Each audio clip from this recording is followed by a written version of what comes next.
Hey guys, and a big welcome back to the Blaze TV podcast. It's Ed, Kimberley and Stu Coles with you. And on this edition, new Blaze forward, Artie Buzoverya. Artie, a big welcome to the Commentary Blaze podcast and a big welcome to the team. How's it going? Good. Excited to be a part of this thing. Very grateful for the opportunity to get to know you guys, spend some time with the fellas, with the teammates, get to know the staff, and get the season underway shortly. As we were just saying before we hit the record button here, it's only a matter of, I think, 4 weeks away before the guys start to saddle up and fly on over, which actually feels palatable. The summer's starting to grate on everybody, I think. Yep. I'm going to take you on a little bit of a trip down memory lane, and you're going to have to think way back here because you're one of a handful of guys that have played in the Quebec International Pee Wee tournament representing Ukraine. So this would have been under 12s, I think, for you. Yep. So you'd have been a younger fella. But I Yeah. think for context, it's worth pointing out that that tournament attracts a heck of a lot of fans. In fact, I managed to dig out some stats that over 10,000 people watched one of your games a 10 or an 11-year-old. I mean, what a crazy old experience that must have been. What was that taste of hockey like? It was awesome. It was really cool. I think the way we did it, staying with the families that live around there, was the right way to do it, instead of going for the hotel. So we got that really good experience of kind of getting to know the culture of Quebec people, because obviously Quebec is kind of a little has its pros and cons in the Canadian culture. So it was awesome to kind of get to know that. But as a young kid, you kind of don't look at it that way. You don't see all that people, but then you don't think of the numbers necessarily. You just see a ton of people. But it was awesome because Nathan McKinnon was still around there playing at the Pepsi Center. So for the Halifax, so we were just stoked to see all the jerseys, and we got a chance to go to one of the games, and it was such a cool experience. I was lucky enough to go 2 years in a row. The first year, um, we didn't do too well. Well, we didn't do too well either one of the years, but it was a fun experience. It was so cool to see so many people, Chuck, like just hanging around, watching kids from Slovakia, Russia, Ukraine, and then obviously a ton of American teams, but. Our favorite moment, I would say, was we loved watching the Hershey Bears because their fans would sit at the top, their parents would sit at the top row, and then every time they would score, they'd throw candy, like Hershey candy.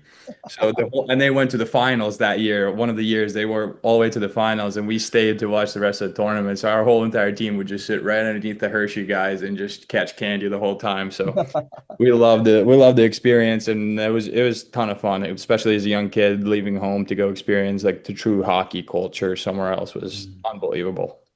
Yeah, you're gonna have to fill us in on that journey because obviously you were born in Ukraine, you were raised in Ukraine, and then at some point you ended up playing high school hockey in New Jersey. So how did that whole kind of journey and that materialize? So obviously a little bit of when we were younger, we were told that one of our coaches wanted to expand and kind of move the hockey program because he was very well renowned hockey skating coach. Mhm. Uh, they told us that he just wanted to move his operations overseas, but later on, as we got older, a little bit of a darker story, but we figured out there was two teams in our building, so us and then another youth team, because there's only one rink at the time in the whole city. So we were side by side the whole time, and the older guys, obviously, like you got a little more testosterone, you got a little, you beef a little bit more. So they went at it one of the times, and I believe our old head coach like the guy who ran the program, believe used like a weapon or pulled out a weapon or something like that. So that's what we found out later. So he got kicked out. He flew out of the country, started his skating program out here, and then he started bringing kids over to just basically do hockey camps for a week. And what we would do is we'd come over for a week, we'd stay with the families, like with the billet families, and their kids would come to the camp for free. So basically a little bit of a trade-off. They get like a 5-day skating clinic. We get to stay with them, get to meet the kids. And then I started coming over when I was about 11, 12. 3 years, 3 summers, we would go in the summer. So 3 summers went by, and one time me and my buddy were staying in the house in New Jersey. That's where we were doing our camp. And one of the billet families was like, "Would you want to come here to go to high school?" And I was like, I was 12. I was like, yeah, that'd be cool. And then so they brought in the head coach of the team. He was just coming back. He was an alumni coming back, trying to restart the program. And he came to watch one of our games, and he was like, "Yeah, absolutely." And they were a Catholic school, a private Catholic school, so they had a little bit more money to spare rather than the public school. So they offered us a pretty generous program. They said you can come here starting your freshman year and then basically do 4 years here. And me and my best friend were like, yeah, that sounds cool. And I mean, our parents were like, go ahead, try it. You want to play hockey, this is where you want to go for it. So they kind of sent us off into without knowledge, so to say, of the language or anything at 13 years old into other people's homes. And throughout those 4 years, I stayed in different billet families. I had three different billet families in 4 years. So I got to know a little bit of the culture, but that's how it started. A little bit of a wild story, but basically Mm. through teaching other American kids how to skate, one of the families was like, try it out, see if they would like you. And they did. And lucky enough, kind of stuck around there and took off from there. That's a pretty wild ride, and Yeah. it sounds like as well. You've got a younger brother, and he's playing in the Swiss junior leagues as well. It sounds like he's got a bit of a story, a similar story to tell, I should say, although slightly closer to home, I guess. Yeah.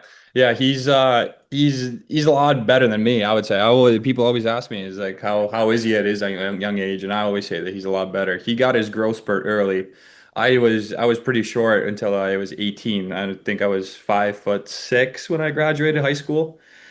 And then in that summer, going into my first year of juniors, I grew to 6'1". And then the summer after, so I was 19. I grew into became like 6'4", which was right about 6'5", 6'4" is what I'm about now. So I hit my growth spurt late, and he was about 16 when he's just the same height as he was at 16, but he got pretty tall, and he's good. He's trying to get his non-alien status in the hockey world. He's trying to get his player's card in Switzerland, so he has 3 more years before that happens. So hopefully he can play out his time in Basel. I got his pin, which fell off my backpack a couple days ago. My camera is not showing, but that's like the sigil of Basel.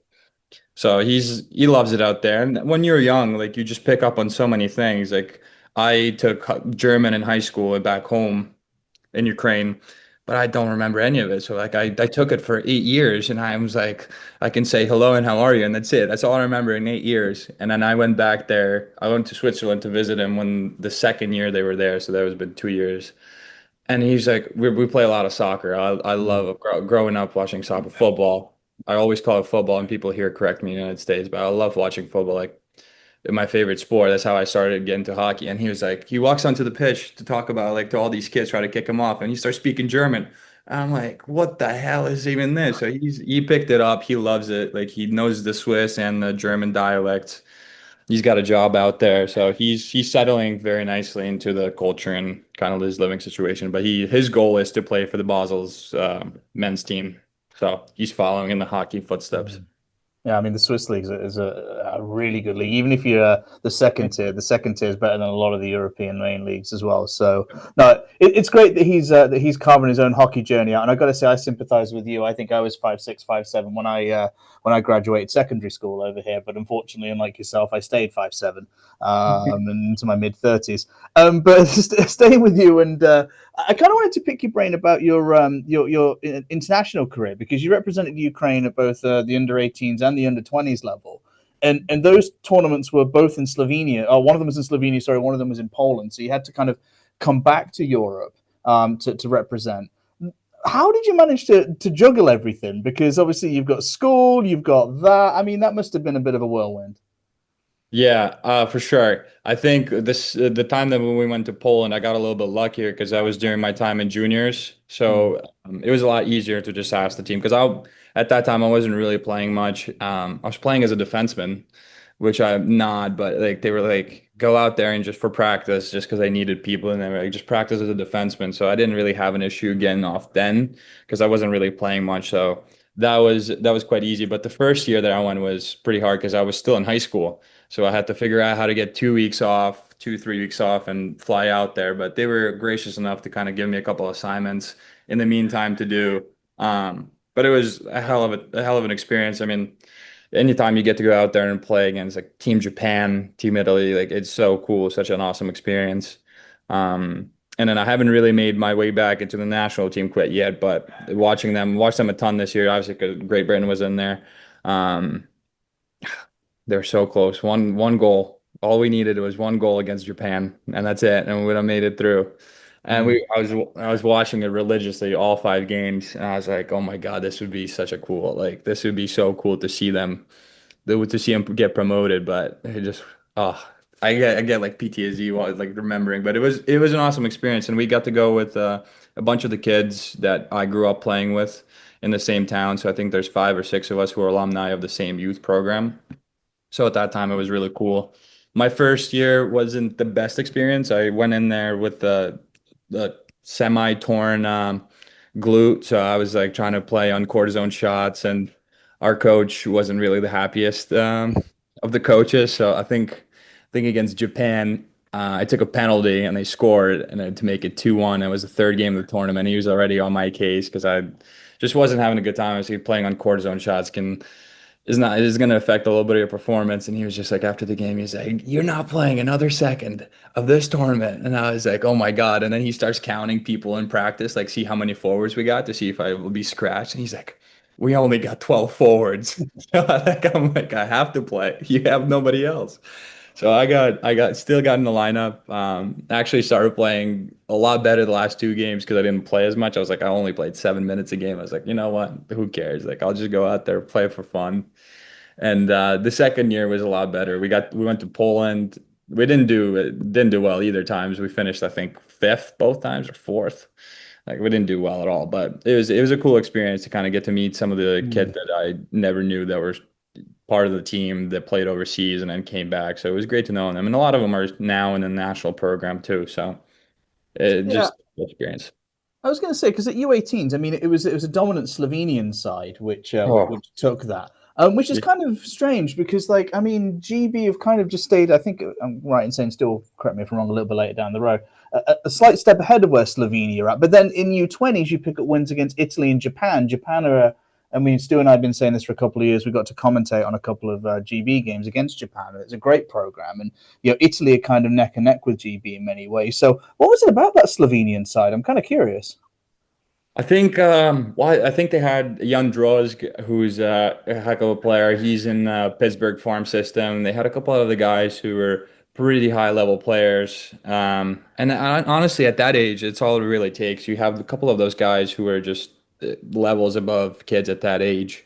And that's all it really took. I think he finished the tournament with like 13 points in 5 games or something like that. So he absolutely just tore it up and tore us apart. And I really thought when we played in Slovenia, I thought the Austrian team with Marco Rossi, he was Mm. on that team. They were unbelievable. And a funny story about him was like my lineman was out there and he was like, our coach is like yelling from the bench. He's like, just hit him, just like pin him to the boards, like get physical.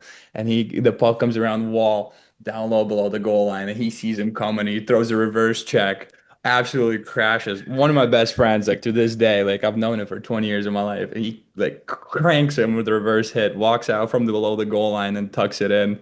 And we were just, it was like it's moments like those, the kids are just a little bit a step ahead of everybody else. They got a little bit more understanding of the game that just takes you to that promotion. But Japan was always good. But the thing with Japan that I always found is they were super fast and Mm. super skilled, but the physicality and kind of like the knowledge of the game doesn't grow as much as like the speed in the hands. They were always so much faster than everyone, but it was always hard for them to kind of score goals and play in a structured way.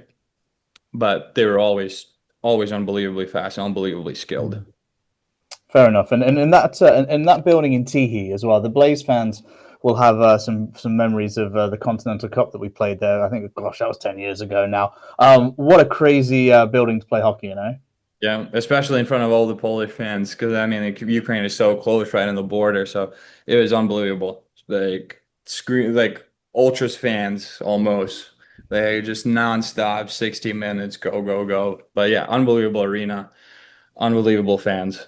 Well, when you get over here in a few weeks, pull a few Blaze fans aside and say, "Hey, did you go to that Continental Cup in 2015, 2016 in Tihi? What was that like?" Because I'm sure that you'll have some fun conversations. Stu, Yeah. I'm gonna let you pick things up here, buddy, because I realize I prattled on for a little while.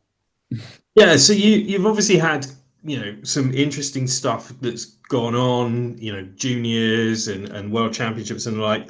At some point during that high school time of journey, you've decided that you're going to end up in NCAA Div 3. You've got Hobart there. When did you sort of commit, and how did that all come around? So I think I knew that I wanted to keep playing, as like majority of the kids who come over to North America from Europe, like they either have two, like the beginning, everybody thinks if you come all over early enough, you're like, okay, I'm gonna go to the NHL, I'm gonna get drafted. And then I kind of started slowly realizing that I was like, hey, that's not the path for you here. So I played out my junior years, and actually I wasn't talking to Hobart, but I knew that I wanted to stay in school because my mom is an athlete herself. She was a judoka. Back home, she was like, if you have to get an education, because if you get hurt and you can't play anymore, like what do you have to fall back on? So she always preached that I have to go to school and get my secondary education. So I was like, okay.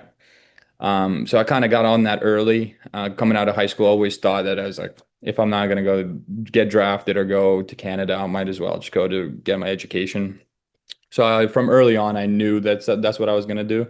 But as I was saying, like in the first year of my juniors, I wasn't playing a lot, so I was like, you know what, I think this might be starting time to look at D3 and kind of those options. I didn't start talking to Hobart until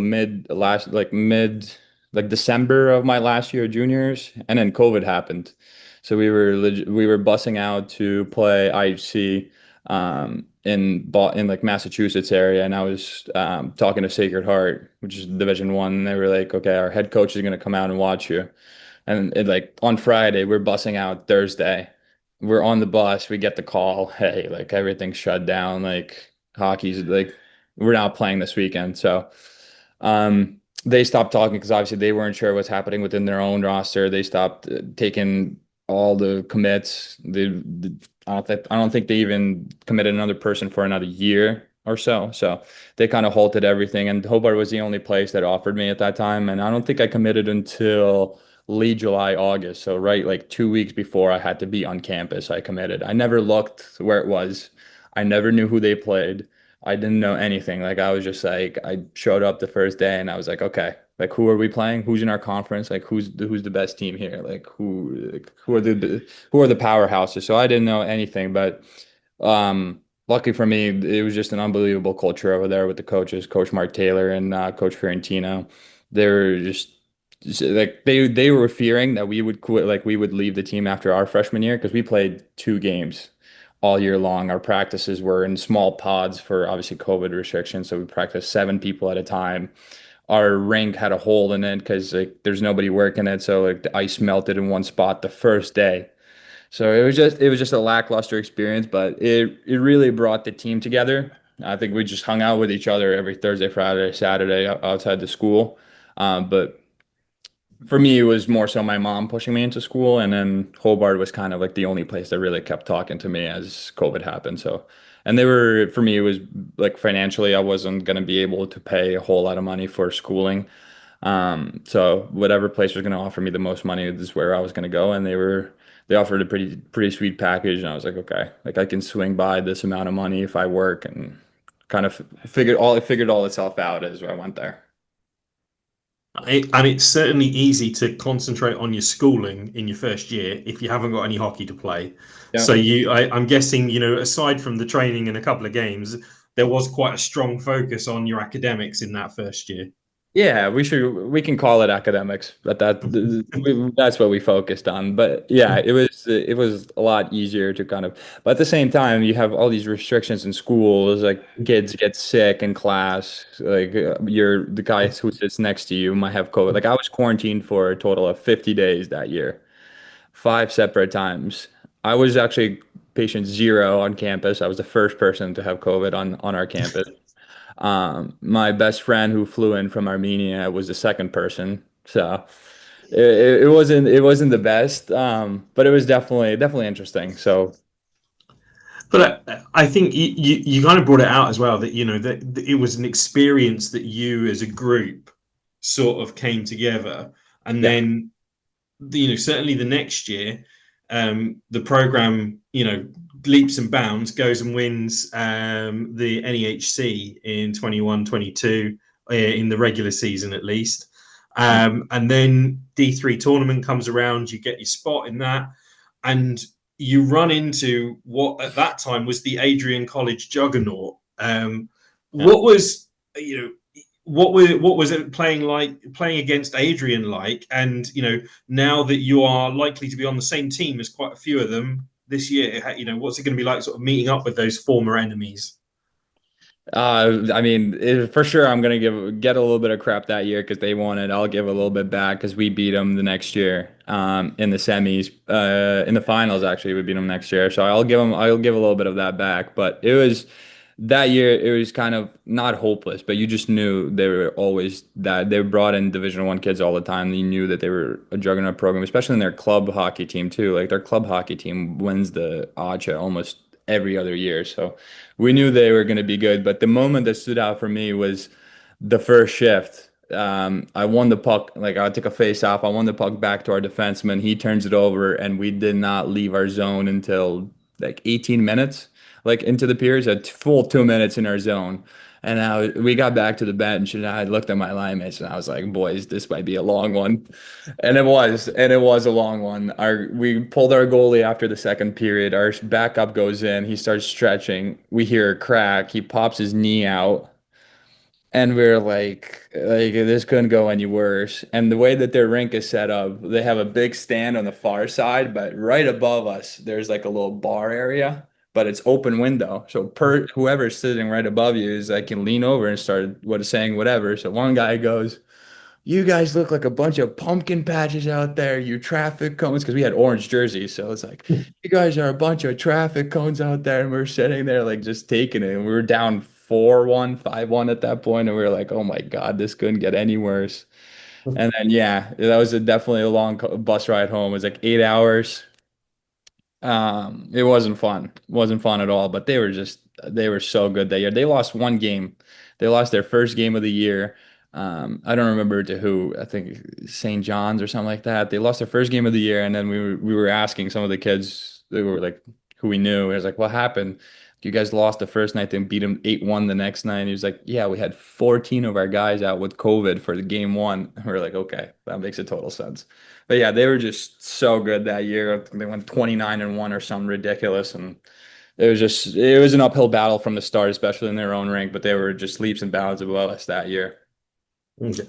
But then you move on a year, regular season trophy again, but also you get the conference tournament as well. So double win. You end up getting yourself a little buy into the quarterfinals of the D3 tournament, and then all the way through, get to the end, and you end up with a trophy. But as well as winning, you were part of the leadership group, so you were getting the A as captain there. So what was the honor like to be sort of part of the leadership team of a team that goes all the way through? I think it was for sure difficult kind of trying to manage everybody but I mean, I was an assistant at that time, and we had a luck of having only one captain, and our coach does 2 and 2 the next year, for example. So you always kind of had diffuse responsibilities where you don't have to do it all yourself. And that year, our captain was a fifth year who kind of stayed back another year to run it back. So he took on a lot of the responsibility with the coach and stuff. So in that part, I didn't think that much was required of me. I just kind of went on with being myself and kind of staying. Like I talk a lot on the bench, I talk a lot in the locker room. So for me, it wasn't any different, or whatever. Obviously, it's a great honor to be, and we choose it with our own players choose the captain. So to have that trust of your teammates to represent them on the ice with a letter was unbelievable. But it was hard, especially like when it come to Frozen Four playing. We played Endicott, whose building it was in. So it was hard to manage those expectations because they were definitely the rowdiest crowd I've ever played in. So they were giving it to us, but it was hard to for tell guys to calm down after we scored the empty netter, and they're just giving the bird to all the fans, and it's just like, all right, guys, like we gotta show some respect here, show some class at the end of the day. But it wasn't hard with this group of the group of guys we had. It was pretty easy to do. Yeah, and then the following game.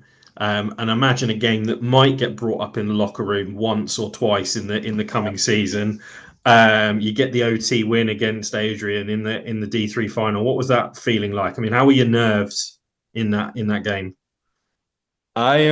People make fun of me for taking short shifts, I don't think I've taken shorter shifts that game than I had. Like, there's the shortest amount of time I spent on the ice. I would take skate for 15 seconds and I'd get off. I'd be like, I don't want to be out there. Like, don't put me out there. Our coach is like, go take this draw in the defensive zone against like Hines and Luciano, and I was like, I don't want to do that. I was like, it's like one of those 3-on-3 moments.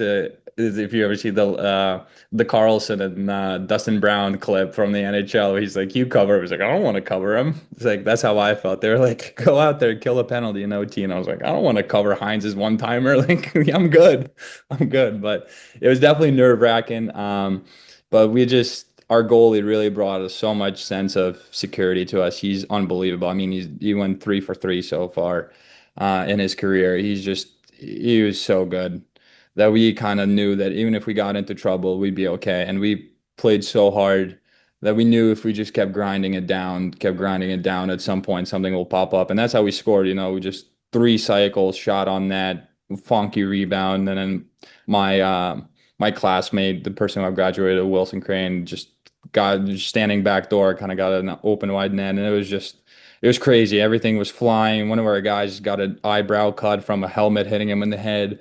So we're standing there, we look down, there's blood everywhere. I was like, what the hell is happening? So it was unbelievable, just the pure emotion and all of that work, like we were talking about before, like when you kind of get to that point of the season, if you win it, is so worth it. So like we got it done, and it was just the best feeling ever. And then the community back at school treated us so well. We got a nice police escort into town. We didn't go to class for 3 days. I watched I lived in a house with my classmates last 2 years of college, but the classroom where like the building when people go in is right across the lawn, right across the road, and we're standing there like sitting there with the cup, enjoying our time on a Monday and a Tuesday, and they're all walking into the classroom, and I'm just like, no, you won't see me there. And then Wednesday we showed up to class and our professor was like, "Oh, so is the party over?" And we were like, "Yeah, I think it's time. It's time to dial it in a little bit." But it was just an unbelievable feeling, unbelievable, so many emotions, and the treatment that we got back at school was just so much fun to go through. I think we mentioned the Hershey Bears earlier, who not last year, but 2 years prior went back to back in the Calder Cup final in the American League, and that's a grind. That was pretty special for them to do that. And you guys did the same thing in Hobart in D3. You went back to back, a national championship, another division championship. I mean, that sounds like a real special group there, Artie. Yeah. That year reminds me a lot of like the Adrian year that we talked about right before, where we only lost one game. We lost, I believe, in Norwich. And then it was never a worry, like we joked about like coming into Hobart, we're like, we want to win it once. Like, we want to win it. And we never thought that like 2 was a possibility, but then the year just kept getting better and better. And we were firing like on all cylinders. Like not necessarily the most prolific scorer, but I was just scoring goals. And I was like, okay, like my line mate put up like 45 points that year or something like that. My other line mate scored 17 goals, which is it kind of is ridiculous as a sophomore. So we were we knew if my line was going, the line under like the guys who followed us, who are a lot more offensive, and they were scoring all the time. Like we knew like if two of us were going, we'd get far. And then it was just like it never stopped. And we kind of kept getting better and better towards the end of the year. We were so locked in that we knew that we had a real chance at this. And we played the Trinity team that we had to play in the finals, right? Like a couple months before. So we knew we'd see them again. But it was one of those Adrian feelings where you're so good that you're walking into the building with a little bit of an edge to you. So we were kind of waltzing into buildings like that. We've talked to some of your teammates. I mean, various guys have had this. Think about Connor Russell. He's one of the defensemen for this year. He's had it a couple of times where he's been on a hot team and then ran into someone that just got form at the right time and it all fell apart. That very nearly happened against Curry, didn't it? Because I think it was a 4 OT game, and I mean, Stu asked you about the nerves in that first national championship final. How were your nerves during that game? That must have been a real nail biter. That one was a little bit weird because we had 89 shots on goal at the end of the game, 90 shots on goal. The goalie, Soderstrom, for Curry set the NCAA record or he was one short of NCAA record of most saves in a single game. Wow. So pretty ironic that the goal that went in would have broke the record for. But he stood on his head the whole game, and we weren't necessarily worried. We knew that if we got it to OT, we'd kind of take over, especially in our own rink. Like we do so many of mini games and so much skating that we were like, okay, like if it's in our own building, we're pretty confident. But the worst the worst part about it was a lot of the guys started getting cramps. Mm. You get to the third OT and people are just like running out of fluids in their body. And I was like I'm lucky enough so to say, but it's smart enough to kind of I always try to stay hydrated between the games with like electrolytes and stuff like that. So for me, it wasn't the biggest problem. But before the fourth OT, actually, I gave an interview afterwards, and one of the freshmen says, "Oh yeah, like our captain Artem is just dancing in a locker room before the fourth OT, so it brings a little bit of sense of calmness."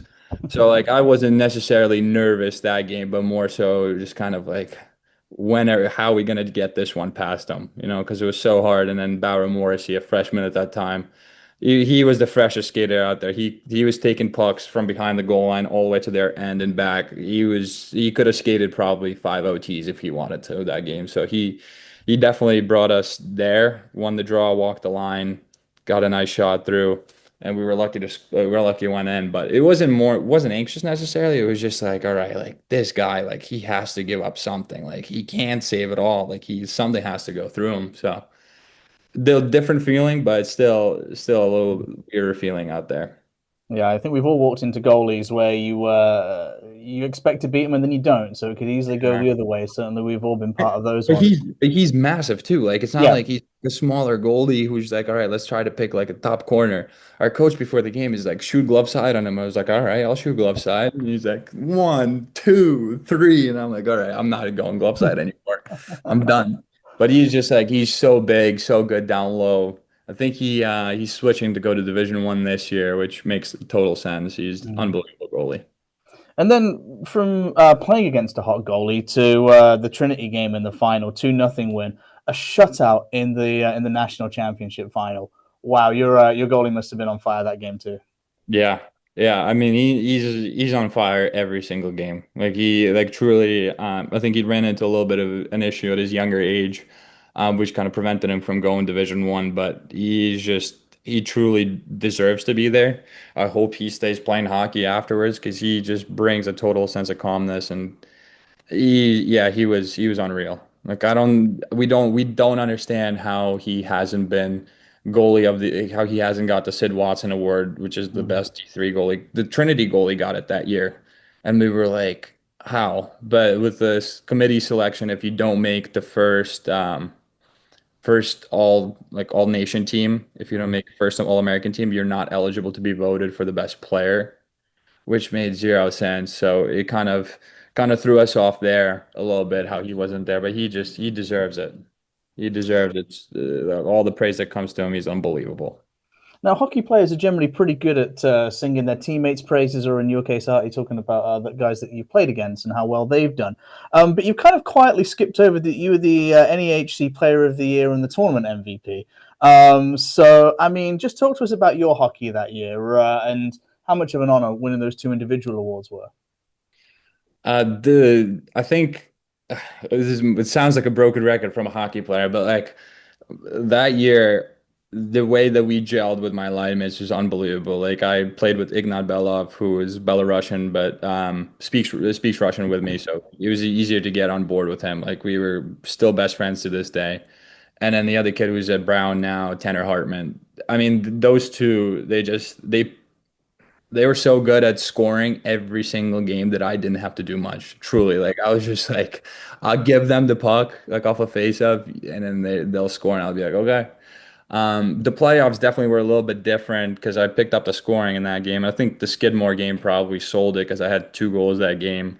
But any three of us could have been picked for either one of those awards. It was truly fantastic to get that honor to win it for me, to kind of have all those efforts paid off at my last year of D3 after all that time that I spent there, especially with COVID. Like it was great to feel that recognition and now love. But any of three of us could have been picked. You could have picked a name out of the hat, and nobody would have said a word because they were like all three of us were on fire that year. They had the stats to prove it, and yeah, could have picked all three. No, it was a great unit for sure. And if you ever need Minnesota Wild tickets, I know you know where to go as well, which is always Oh, handy. oh yeah, oh, in yeah, Harty's brother Richard. yeah, But yeah, then things kind of changed a little bit because we talked a little bit about playing against D1 schools, and you nearly went to Sacred Heart, I think you said, yeah. before ended up going to Hobart, but you ended up going to Bentley and transferring into D1. What was the reasoning behind that? Because I know that because of that COVID year, you would probably have been eligible to get another year of collegiate Yep. hockey, right? Was that a big Yep. part of it? Yeah, absolutely. That was the biggest part of it. Had another year, was kind of ready to call it quits, so to say, kind of focus on trying to find a job. And then our assistant coach, Tom Fiorentino, got a job offer at Bentley the year before, so my junior year. So he left, did a year there, and then kind of halfway through the year, he called me up and he was like, "Hey, like, would you ever think about going play another year?" And I was like, "Yeah, I'd love to." So we started talking a little bit more and more, and obviously he had so much familiarity with my game because he recruited me to Hobart. So he passed my tape to the head coach, Coach Jones, Andy, and he was like, "Yeah, like we need a role, we need a center who can win draws." They didn't brought me in, they didn't expect much. They said, "We don't need 40 points, we just need to be solid defensively, solid on the dot, play the situations that we need you to," and that brings a lot of calmness and kind of like a sense of security because like as I grew up playing hockey, I kind of realized if you're good at your role, you can play and like you can play high levels. Like if you can get pucks off the half wall as a winger and block shots, you'll get paid a lot of money around the world for doing that if you're really good at it. So I realized that year, like this year, that like find your role and be good at it. So that's what I kind of started to get into towards the second half of the year, and just really became comfortable with the details and like the attention level that comes with Division One, a little step above Division Three, but just kind of settled in with Coach Tom Fiorentino, and he brought me in, and he was great help through the entire year. Offered, he's like, "Hey, if you want to do extra video session to explain some of these concepts, just let me know." So I definitely took advantage of that and of his proposal for help. So he was a huge part of it, honestly. Mm. You mentioned in there that it was some of the details that kind of set D1 apart from D3. I've heard that before, and I think depth as well sometimes in some programs. What are the other big differences that you noticed having played a lot of D3 than having to adjust to D1? Um, well, it's like you think. Ooh, it's a hard question, but you look around the room and you're like, I was like, "Where'd you guys all play?" And they're like, "USHL, USHL." I was a captain of an all team in the South, which is the toughest division in Mm. the NHL. So it's like, if you're a captain there, like you're a good hockey player, and most of all, you're a good teammate. So you just looked around the room and you're like, "Oh my, these guys played at the top of the junior leagues." So that's kind of like the first thing. It's like the level of players on your team. Not to say that Division Three doesn't have that level, but it's a little bit of a different recruiting pool, so to say. So that was a huge difference, and then just a little bit of quickness and the speed. Like you got to make decisions in a split second faster. You got to see the play before the split second faster. Some of those little things, but also what you bring to every day to the rink. Right, we were at the rink from 9 a.m. till 2 p.m. every day. If you get there early, you stretch, you get to the shooting range, you shoot pucks before the ice. Then you have your video session. Then you have your team stretch before practice. Then you have your hour practice, and then nobody gets off the ice right away, right? Like unless you have a class at say like 1:32, you're staying out there. Like we had guys who stayed out there for hours after practice, like Nick Boken, who's just signed in Allsvenska. Like he was out there every day for an hour and a half. And like you just gravitate towards those guys. Like you're like, okay, like you're putting in that much work, I will put in that much work. Mm. So like that a little bit of dedication, a little extra that you have at Division One was definitely big. But it's the small things, a lot of kids ask me like what's the big difference? I said there isn't a lot. Like a lot of Division Three players on my team in Hobart could have been Division One players at Mm. various schools, at Bentley, LIU, other teams. But it's just like a, a little bit of everything. It's just a little quicker. Your shot, your pass, like where you're supposed to be, like your defensive concept, they're just a little more polished. That some of that we don't get at Division 3.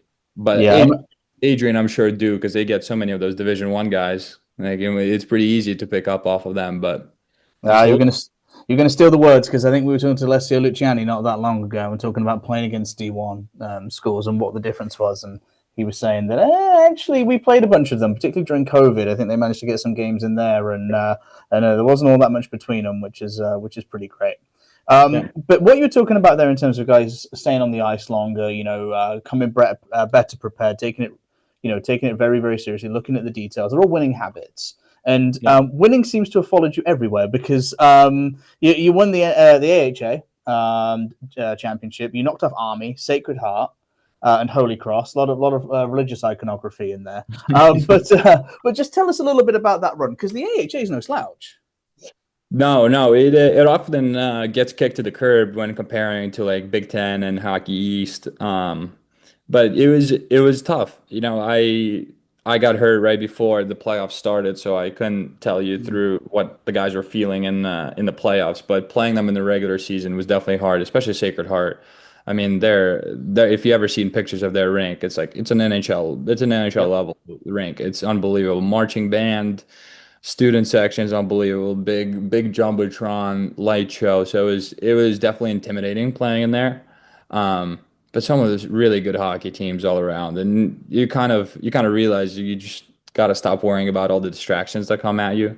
Like at the Army game, right, like not too long before playoffs, we had the Stanley Cup in there, all the cadets booing, and it's like, all right, like this is a different atmosphere, and they're like on top of you. They have like these concrete steps and concrete seating sections, so it felt like they were legitimately on top of you. But it was definitely difficult to get not to get caught up in the emotional side of things. But it was awesome. Really, really great place to play. And I really enjoyed traveling and seeing all those places that you wouldn't necessarily get to see, like Air Force. Like I don't think I'd ever went to Colorado Springs to visit the Air Force Academy, but I had the pleasure to, and it was unbelievably cool experience. Just like with the Quebec PB, like you get different crowds, different people, different energies, but it was awesome. Yeah, if you ever want to know anything about Holy Cross, speak to Grayson Constable, your new teammate, as he spent a few Oh, I years know. there. And Oh, I know. He's a captain there. yes, he had a lot of good times there as well. He speaks of it very fondly. And speaking of very fond memories, if I remember rightly, this was the first national championship that Bentley ever went to. Yep.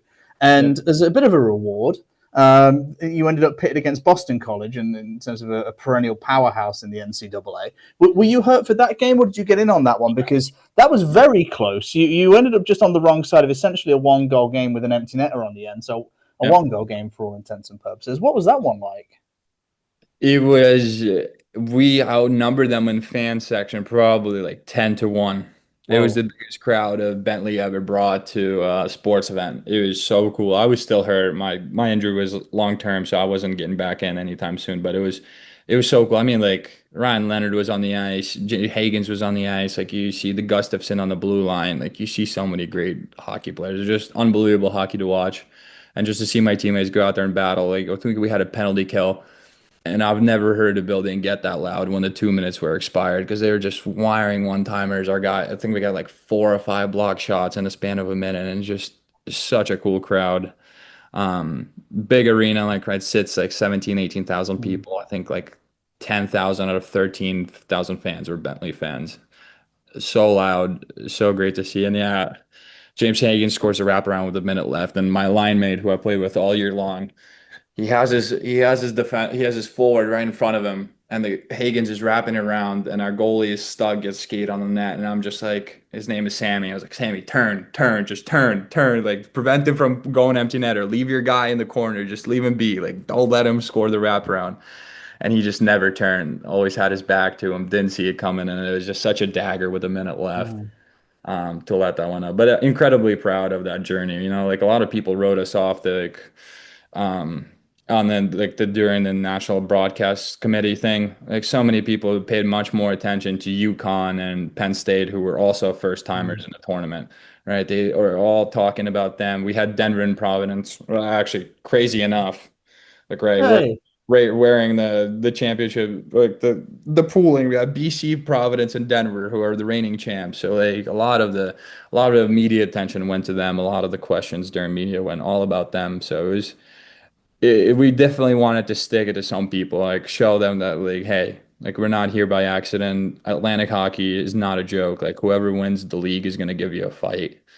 I think we proved that. The outcome wasn't the best. Obviously, we lost in the first round, but just to show up there, play against a powerhouse of what 10, 11 NHL draft picks now, a guy who went straight into the NHL was playing NHL playoff games. Mm. You show up and you give him a heck of a battle to 1 minute. Like it's not the worst. It's a lot of things to be proud of. For sure. I got to ask you though. You were hurt, as you say, during the game.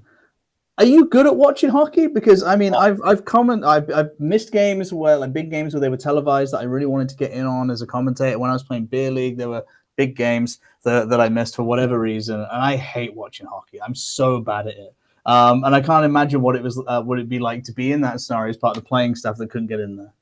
I'm awful. I like this is the time when I realized that I could not be the coach of a team I deeply care about. I couldn't. Like I get so nervous. Like I during Sacred Heart, which was the second round, they have a big bowl up top. I just kept doing laps. I just kept walking. I wouldn't watch the game. I just kept walking around doing circles. I can't. Like I just get so nervous because you can't do anything about it, right? Like you sit there and you're like, I wish I could tell them something. I wish I could go down there and cheer them up, but you're like, you got to give them the space. You got to let them do their thing. And luckily enough, like we came out on top. But during the Holy Cross game, which was the final game of the tournament, I'll be honest with you, I think I watched about 10 minutes of the total game.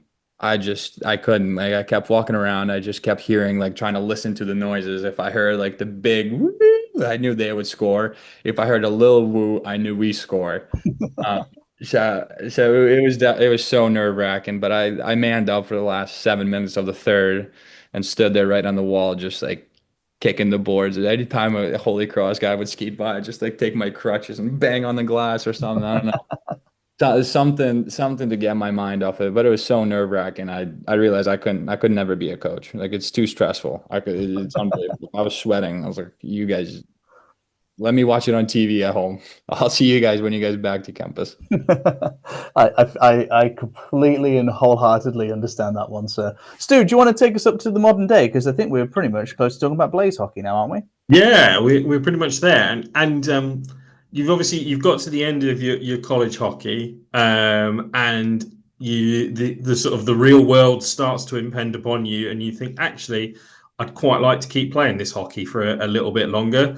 So turning pro, I guess why come back to Europe, why the UK, and why Coventry?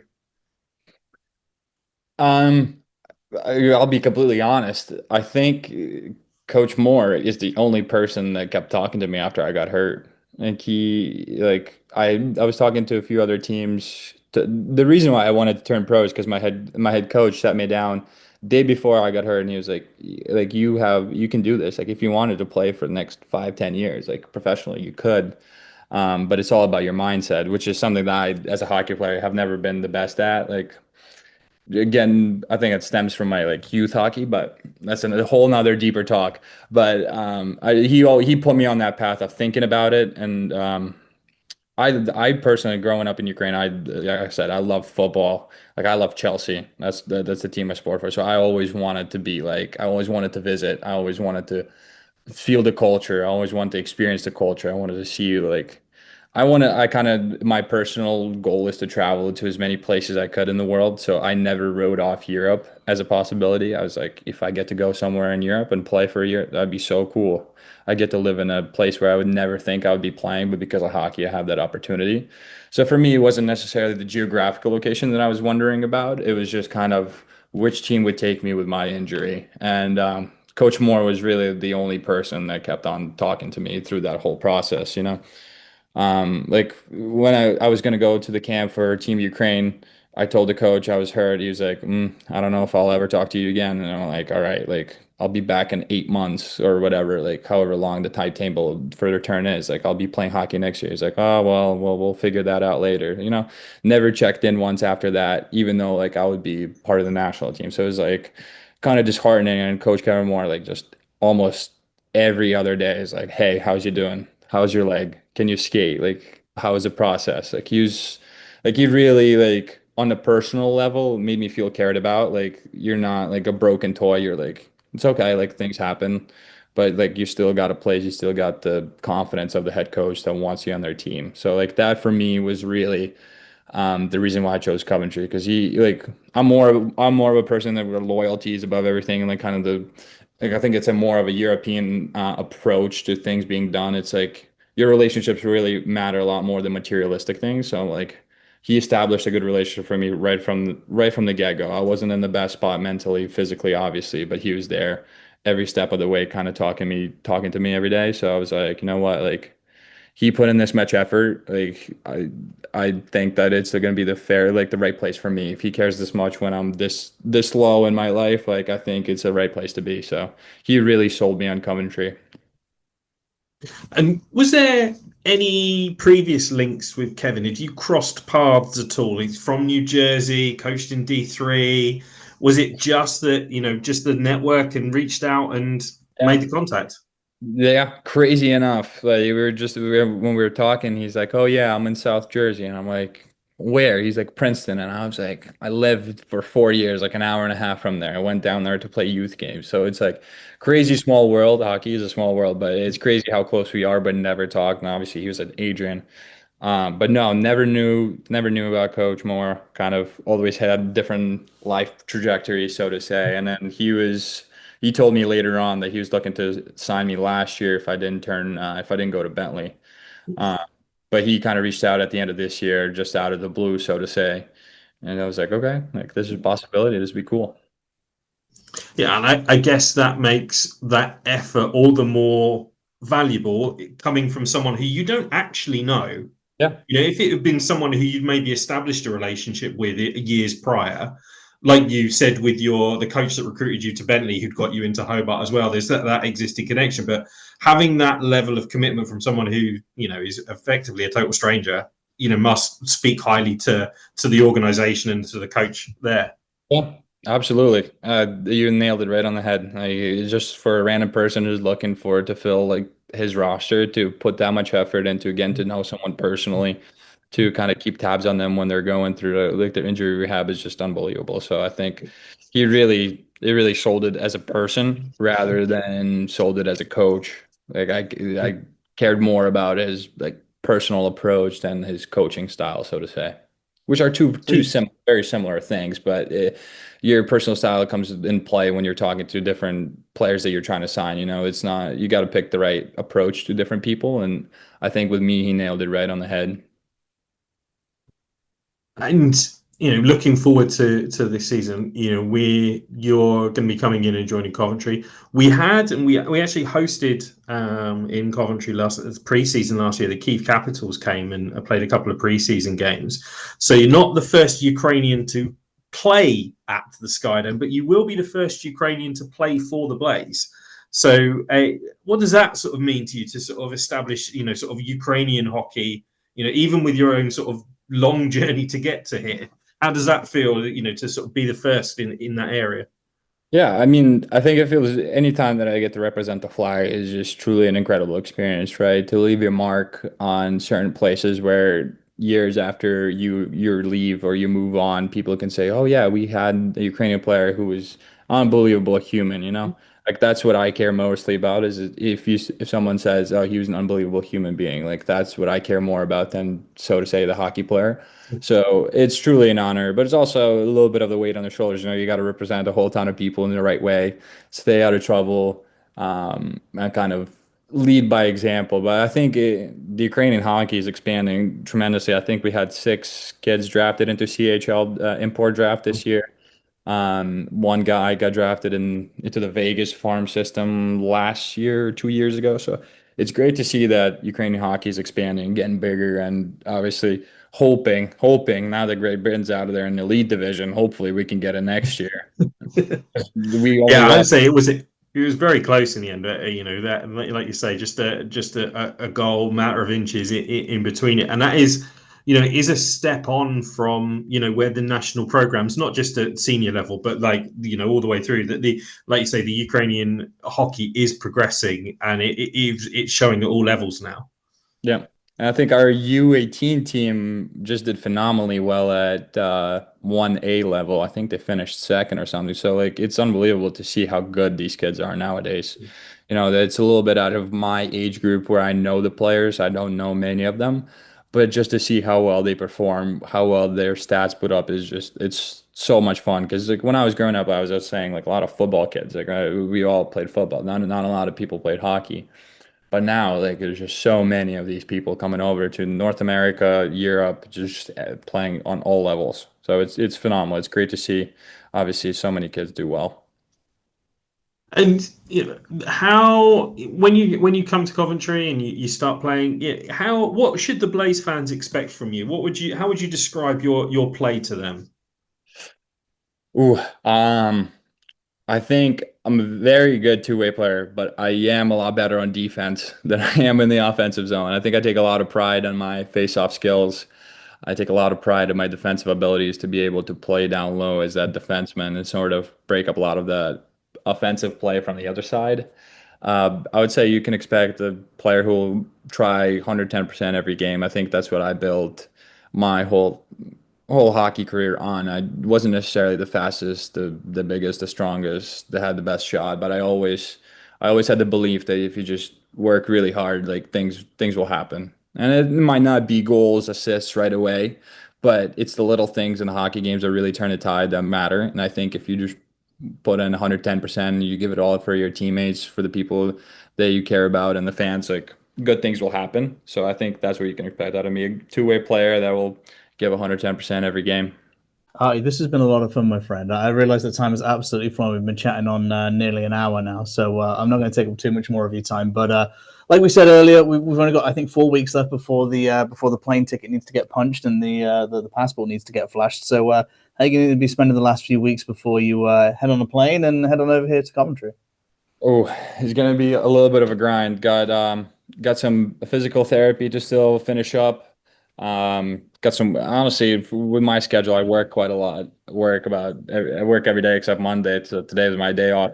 So a lot of time is involved in working and kind of getting my leg better. So just kind of sticking to that grind, having that discipline, like Usyk said, motivation is good, but discipline is better, right? Right before his fight, which I don't know if you guys are boxing fans. Dubois is your guy.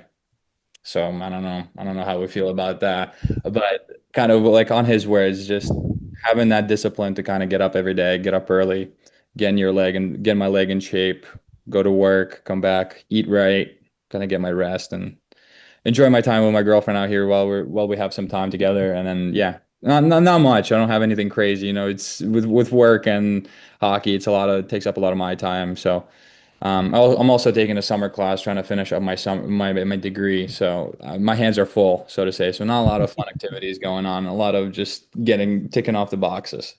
Well, not having a whole lot of time between work and hockey, I think two sentiments that Stu and I can absolutely align with. Artie, this has been a lot of fun. Guys, thank you so much for joining us again on the Blaze TV podcast, and we'll see you real soon. Bye for now.